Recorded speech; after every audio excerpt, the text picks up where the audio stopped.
Hola a todos, bienvenidos a una nueva inmersión. Hoy nos vamos a sumergir en el mundo del coraje, inspirados por el libro de Ryan Holiday, La llamada del coraje. Un tema fascinante. Acompáñenos a explorar qué significa ser valiente en la vida cotidiana. Exacto. Para esta inmersión, vamos a usar un resumen del libro, un video de YouTube que también lo resume, y la página web de una librería sobre la versión en español.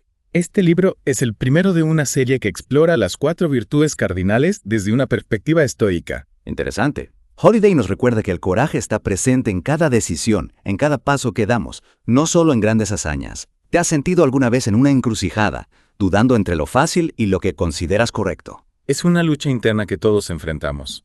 Holiday define el coraje como la voluntad de enfrentar dificultades, buscando siempre actuar con virtud, incluso cuando hay riesgos. Como la historia de Hércules, ¿no? Se encuentra con 2 diosas, una que le ofrece placeres y comodidad, y otra, una vida llena de desafíos, pero también de gloria y virtud. ¿Qué camino elegirías tú? Esa historia nos recuerda que la virtud no es un acto único, sino una elección constante. Y en ese camino, el miedo se convierte en nuestro principal obstáculo. Claro, el miedo nos paraliza. Pero, ¿es posible ser valiente y sentir miedo al mismo tiempo? Totalmente. Todos sentimos miedo, incluso las personas más valientes. La clave está en cómo lo enfrentamos. Pensemos en Pericles, cuando sus tropas estaban aterrorizadas por una tormenta. ¿Te refieres a cuando usó la lógica para calmar a sus soldados? Les explicó que el trueno era simplemente el sonido del viento. Exactamente. Pericles nos enseña que la razón puede ayudarnos a comprender nuestros miedos y al hacerlo se vuelven menos aterradores. Es como sacarlos de la oscuridad para analizarlos bajo la luz. Fascinante. Pero, ¿cómo aplicamos eso en nuestra vida diaria? A veces los miedos nos abruman y no sabemos por dónde empezar. Hay técnicas muy útiles, por ejemplo, la fijación del miedo de Tim Ferriss, que consiste en identificar nuestros peores escenarios, o la premeditatio malorum de Séneca, que nos invita a prever las adversidades para estar preparados. Espera, premeditatio malorum. ¿Puedes explicar eso un poco más? Claro. Imagina que te estás preparando para una presentación importante. En lugar de evitar pensar en lo que podría salir mal, con la premeditatio malorum te sientas y analizas. ¿Qué es lo peor que podría pasar? ¿Cómo me sentiría? ¿Qué podría hacer para solucionarlo? Entiendo. Es como una vacuna contra la ansiedad, ¿no? Al familiarizarnos con nuestros miedos, perdemos el miedo a lo desconocido. Precisamente. Y una vez que entendemos nuestros miedos, podemos superarlos y tomar acción. Y esa acción a veces la imaginamos como un gran gesto heroico. Pero ¿puede el coraje manifestarse en pequeños pasos? Por supuesto. Aristóteles decía que las virtudes se adquieren con la práctica constante, y el coraje no es la excepción. Pequeñas acciones valientes, día tras día, nos ayudan a crecer. Como la historia de Florence Nightingale, ¿verdad? Soñaba con ser enfermera, una profesión que no era bien vista para las mujeres de su época. Exacto. Pero ella comenzó con un pequeño paso. Ofrecerse como voluntaria en un hospital durante el verano. Ese pequeño paso la llevó a revolucionar la enfermería. Es un ejemplo inspirador. Nos muestra que la constancia y el coraje, incluso en pequeñas dosis, pueden tener un impacto enorme. ¿Qué pequeño paso podrías dar tú hoy para acercarte a un objetivo que te parece desafiante? Lo importante es no dejarse intimidar por la magnitud de la meta, sino que enfocarse en avanzar paso a paso. Y hablando de metas, ¿te acuerdas de la historia de Martin Luther King Jr. y la llamada telefónica de John F. Kennedy? Claro, un ejemplo de cómo un pequeño acto de valentía puede tener consecuencias enormes. King fue arrestado y Kennedy, arriesgándose políticamente, llamó para pedir su liberación. Esa simple llamada, que seguramente no duró más de un minuto, tuvo un gran impacto en la lucha por los derechos civiles e incluso en la carrera presidencial de Kennedy. A veces, ser valiente solo requiere unos segundos de nuestro tiempo. Es cierto. Y ese coraje que se pone al servicio de los demás, no es eso lo que llamamos heroísmo. Sin duda. El heroísmo implica sacrificarse por un bien mayor, como Stanley Levinson, asesor de Martin Luther King Jr., que se apartó del movimiento para protegerlo de acusaciones. Un verdadero héroe silencioso. Su decisión nos enseña que ser valiente a veces implica renunciar a algo importante por el bien común. Como ser un jugador de equipo, trabajando para que el equipo sea más fuerte, incluso si eso significa que no seremos la estrella. Es una perspectiva interesante. Y nos lleva a preguntarnos, ¿tiene siempre un precio el coraje? Claro que sí. Puede implicar rechazo, críticas o incluso peligro. Figuras como Sócrates y Séneca fueron perseguidos por desafiar las normas de su época. Es cierto, ser valiente a veces implica atravesar un desierto de soledad e incomprensión. Pero es en ese desierto donde se forja el carácter, donde la valentía se pone a prueba. Y al final, no es eso lo que nos permite vivir una vida con significado, una vida que realmente valga la pena. Totalmente. Y justo cuando pensábamos que el coraje solo se encontraba en grandes personajes históricos, nos damos cuenta de que está presente en la vida diaria. ¿Te imaginas encontrándote en una situación donde podrías hacer la diferencia? Es una pregunta que nos hace reflexionar. A veces pensamos en héroes como figuras lejanas, pero la verdad es que el heroísmo puede estar a la vuelta de la esquina. Recordemos la historia de Kitty Genovese en Nueva York. Un caso que nos conmocionó a todos. Varias personas presenciaron su ataque sin intervenir. Un ejemplo, lamentablemente, de la parálisis del espectador, donde el miedo y la indiferencia nos paralizan. Es terrible, ¿verdad? Pero en medio de esa tragedia, una vecina, Sofía Farrar, actuó con valentía. Corrió en ayuda de Kitty. Lamentablemente, ya era demasiado tarde. Aún así, su acto nos recuerda que siempre podemos elegir entre la indiferencia y la compasión, y eso también es coraje, hacer lo correcto cuando más importa. Exactamente. Como Charles de Gaulle, quien, ante la ocupación nazi, se exilió en Inglaterra y lideró la resistencia francesa. ¡Qué historia tan inspiradora! De Goya no se rindió ante la adversidad, sino que se convirtió en un símbolo de esperanza para su país. ¿Te imaginas tener ese nivel de valentía para liderar en momentos tan difíciles? Es realmente admirable. Y también es importante recordar que el coraje no siempre se manifiesta en acciones físicas. A veces se trata de defender nuestras convicciones, como lo hizo Decimus Laberius, un escritor romano, que desafió al mismísimo Julio César. De audacia, durante una obra de teatro aprovechó para criticar sutilmente la dictadura de César. Imagina la presión de enfrentarse a una figura tan poderosa. Nos demuestra que el coraje se puede expresar de muchas formas, a través de la palabra, la creatividad e incluso el humor. ¿Qué te parece? Es un recordatorio de que a veces las palabras pueden ser más fuertes que las espadas. Y hablando de valentía intelectual, pensemos en Daniel Ellsberg, quien filtró los papeles del Pentágono durante la guerra de Vietnam.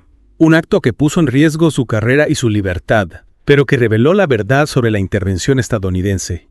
¿Te imaginas arriesgarlo todo por tus principios? Ellsberg nos enseña que el coraje también implica desafiar al poder y luchar por la verdad, aunque eso tenga un costo personal. Es cierto, a veces callar puede ser mayor de las cobardías. ¿Y qué me dices de la historia de Margaret Thatcher? La Dama de Hierro.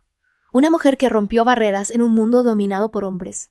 Imagínate la valentía que se necesita para desafiar las convenciones y liderar con tanta determinación. Thatcher tuvo que enfrentarse a la crítica constante, pero nunca se dejó intimidar. Su historia nos recuerda que ser valiente implica convicción y determinación, incluso cuando el camino se vuelve difícil. Exactamente. Es la voluntad de nadar contra la corriente si es necesario. Y a veces el coraje también implica ser fiel a uno mismo, como lo demostró Frank Serpico, el policía que luchó contra la corrupción en Nueva York. Serpico desafió las normas de una institución corrupta, arriesgando su propia seguridad. Su historia nos muestra que el coraje puede ser un camino solitario, pero al final, la integridad personal es invaluable. Es cierto, ser valiente te da la libertad de ser tú mismo, de vivir de acuerdo a tus principios, sin importar las consecuencias. Es una lección poderosa para todos nosotros. Y es que en un mundo que nos presiona para conformarnos, la valentía para ser auténtico es un tesoro invaluable. Totalmente. Es la llave que abre la puerta a la autenticidad, la realización personal, la vida plena. Y esa llave está al alcance de todos, ¿no crees? Sin duda, lo importante es tener la voluntad de usarla. Y creo que esta inmersión en el mundo del coraje nos está dando las herramientas para hacerlo. Estoy seguro de ello. Al final, el coraje es una elección que podemos hacer cada día. Una elección que puede transformar nuestras vidas y el mundo que nos rodea. Es una idea inspiradora, ¿verdad? Y hablando de inspiración, ¿qué me dices de la historia del general Douglas MacArthur? Un ejemplo de cómo el coraje puede desafiar las probabilidades. Durante la Guerra de Corea, MacArthur ideó un plan audaz, un desembarco en Inchon, una operación considerada imposible por muchos. A pesar de las dudas, MacArthur confió en su estrategia y en sus tropas, logrando una victoria decisiva que cambió el curso de la guerra. ¿Te imaginas la valentía que se necesita para tomar una decisión así, en un momento tan crucial? Su historia nos enseña que la clave del éxito a veces reside en ver más allá del miedo, en creer en lo imposible y actuar con audacia. Y hablando de creer en lo imposible, recordemos a Charles Lindbergh y su vuelo transatlántico sin escalas. Un viaje que pareció una locura en su época. Muchos lo consideraron un temerario, pero Lindbergh, impulsado por su pasión y determinación, logró cruzar el Atlántico y aterrizar en París. Un hito en la historia de la aviación. Su historia es un símbolo del espíritu humano, de la capacidad de superar los límites de lo posible, con coraje, determinación y una fe inquebrantable en los propios sueños.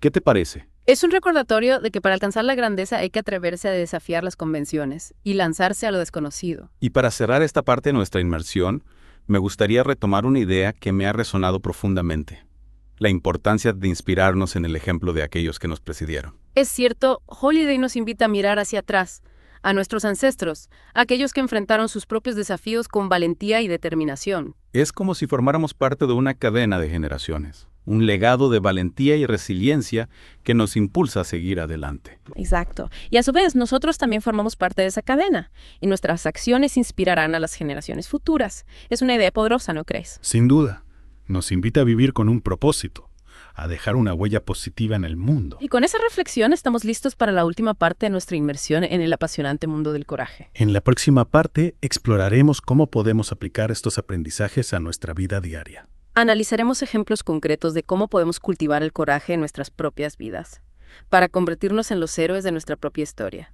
No te lo pierdas. Nos vemos en la próxima parte. Hasta pronto. Y llegamos a la parte final de nuestra inmersión en el mundo del coraje. Listos para aplicar todo lo aprendido. Claro. Hemos explorado historias fascinantes, pero ahora toca conectarlas con nuestra experiencia. Porque el coraje no solo está en libros o figuras históricas, sino en cada uno de nosotros. Recordemos la historia de Hércules. ¿Recuerdas esa encrucijada? Entre el camino fácil y el de la virtud. Todos nos enfrentamos a decisiones así. A veces, elegir el camino correcto implica sacrificios, enfrentar nuestros miedos y actuar con determinación, incluso cuando es difícil. Pensemos en Florence Nightingale. Su sueño de ser enfermera chocaba con las normas de su época, pero no se rindió. Empezó con pequeños pasos, con valentía y constancia, y logró un cambio en el mundo. Claro. Su historia nos inspira a no subestimar esos pequeños pasos. ¿Qué pequeño paso podrías dar hoy para acercarte a tus metas, para vivir con más coraje? Tal vez sea hablar con alguien sobre un problema, defender tus ideas o simplemente decir que no a algo que no te hace sentir bien. Exacto. El coraje se puede manifestar de muchas maneras y a veces implica enfrentarse a situaciones que nos dan miedo. Claro, recordemos a Pericles. Usó la lógica para calmar los miedos de sus soldados. Podemos aplicar esa misma lógica a nuestros miedos. En lugar de dejar que nos paralicen, podemos analizarlos, comprenderlos y buscar soluciones. Podemos usar técnicas como la fijación del miedo de Tim Ferriss o la premeditatio malorum para prepararnos mentalmente. Es cierto, al prepararnos para lo peor nos sentimos más seguros y confiados para afrontar cualquier situación. Y recordemos que el coraje no siempre implica grandes hazañas. A veces un simple acto de bondad, de compasión o de defensa de la justicia puede ser un acto de gran valentía. Pensemos en Sofía Farrar, que corrió en ayuda de Kitty Genovese, a pesar del peligro. Su acto, aunque no pudo salvarla, nos recuerda la importancia de actuar con compasión. Exactamente. El coraje se puede manifestar en cómo tratamos a los demás, en la defensa de nuestros principios y en la lucha por un mundo más justo. Y como hemos visto, la historia está llena de ejemplos, de personas valientes que nos inspiran. Desde Charles de Gaulle hasta Daniel Ellsberg, desde Margaret Thatcher hasta Frank Serpico. Cada uno de ellos, a su manera, nos muestra que el coraje no es exclusivo de unos pocos, sino una capacidad que todos tenemos. Y al final, el coraje es una elección que podemos hacer cada día, en cada pequeña acción, en cada decisión. Es la elección de vivir una vida auténtica, con propósito y significado. Esperamos que esta inmersión en el mundo del coraje te haya inspirado a cultivar esta virtud en tu propia vida. Y si quieres seguir explorando, te recomendamos el audiolibro La llamada del coraje, de Ryan Holiday en Audible. Encontrarás el enlace en el primer comentario. No te lo pierdas. Hasta la próxima.